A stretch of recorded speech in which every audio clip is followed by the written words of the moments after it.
It is crunch time. We are only 2 weeks away from being 1 year away from the presidential election. Can you feel that? Starting to get exciting, isn't it? Ooh. But have you noticed that all the candidates are trying to reinvent themselves at the moment, but sometimes they try a little too hard. Take a look at Jeb Bush last week trying to appeal to a younger, hipper audience. When I was working out this morning, there's an ad promoting Supergirl. She looked pretty hot. Come on. Jeb Bush calling Supergirl pretty hot.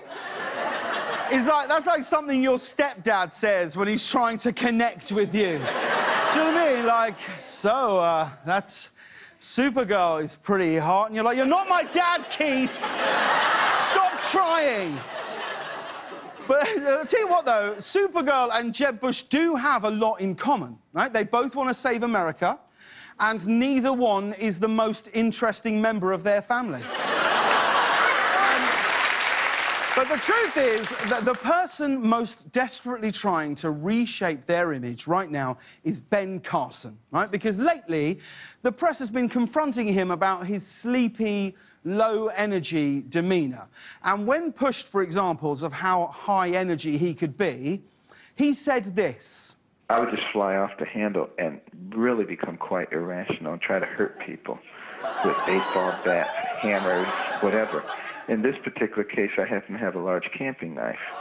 And, you know, one of my friends angered me, and I just lunged at his abdomen with the knife. Probably would have seriously injured or killed him, but he happened to have on a large metal belt buckle under his clothing.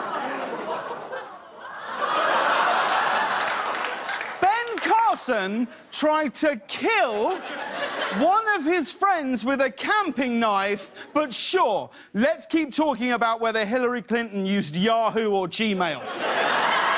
I mean, honestly, tried to kill someone.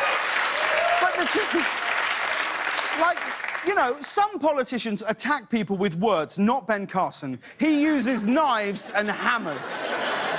Hammers, plural. Hammers. Whoever has got 2 hammers?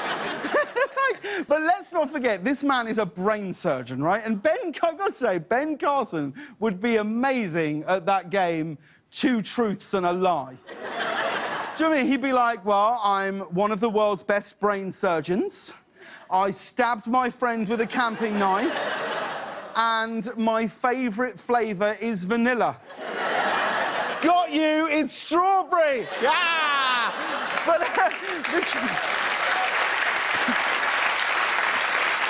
he's coming out and saying he tried to stab somebody. That's what he's saying. Like, where do we go from here? There is a year until the election.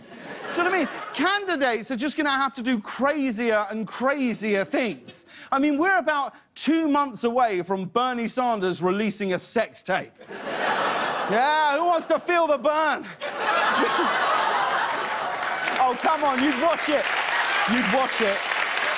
I'm not saying I'd enjoy it, but I'd watch it. Like, how do you run against a guy who says he tried to stab someone and is still leading in the polls? Do you know what I mean? Like, how would you even make an attack ad against him? We gave it a shot. Dr. Ben Carson says he stabbed his friend with a knife, but did he really? Why did he quit after he hit the belt buckle on his first attempt? Is it because Ben Carson's a quitter? If Ben Carson can't stab his friend without being stopped by a belt buckle, how does he plan on stopping ISIS? If Donald Trump says he's going to stab someone, he does it. Paid for by the committee to elect Donald Trump.